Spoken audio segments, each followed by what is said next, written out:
Hi, welcome back to Mountain Plunders with Canuary, Pantuary 2025. This time we are making brown sugar, and I know that sounds very basic, but I promise once you make brown sugar from scratch, you will never go back. I showed my daughter this, and she's like, Mom, I will never buy brown sugar from the store again. That was so easy, and it tastes so much better. So here we go. On page 9 in my cookbook or recipe collection, whatever you want to call it, homemade, it's better, pantry staples and spice blends.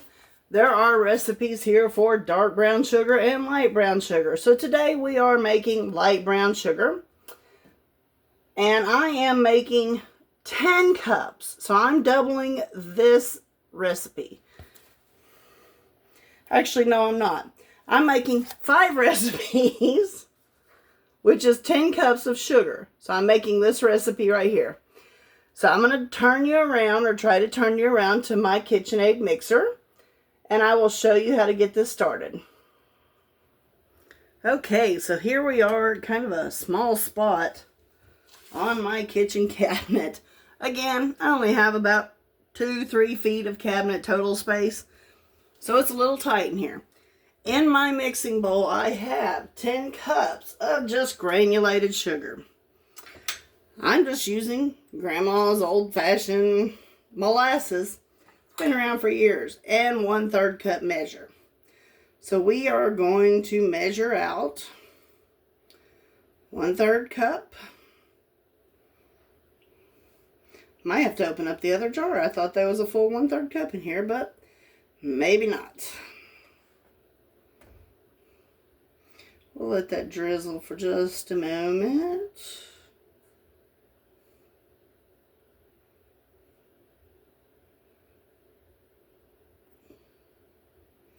Yep, looks like we're going to have to open the other jar.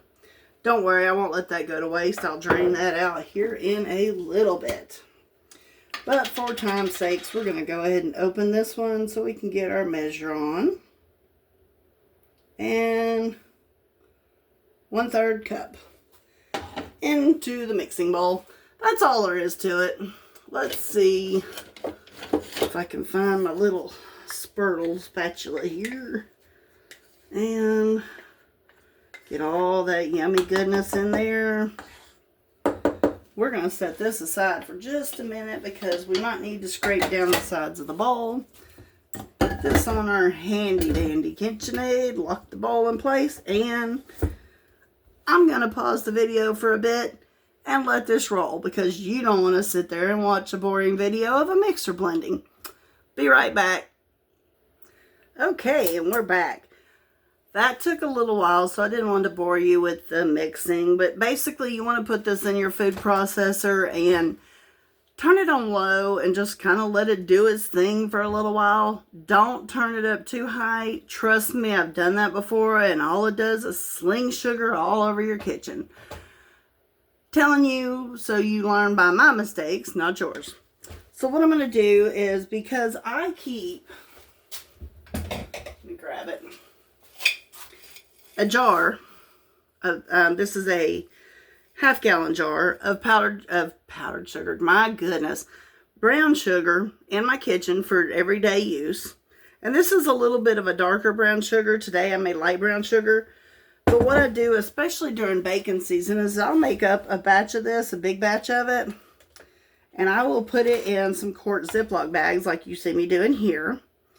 And then when I get them filled, let's see if I can get one filled up for you here real quick.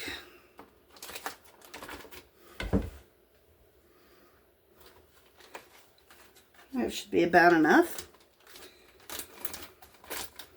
I take, give it a little pat down, press out as much air as I can so we don't get crystals, and I flatten this out. Oh, still got some air in there. Let's see if we can do a little better job of that. Press Give it as good a squeeze as you can. And if you have an air sealer or a bag sealer, that works great too. And then I'm going to press it flat. And we're going to label it light brown sugar. And I'm going to lay it in my freezer just like this. And when it's time to bake, all I have to do is pull this out. I don't have to take the time to say, oh man, I don't have 3 cups of brown sugar, and then I have to stop and mix it up. So what I'm going to do is just plop this in my freezer, take it out when it's time to bake, and we're ready to go. Come back and see me again for another Pantuary 2025 video. Have a great day.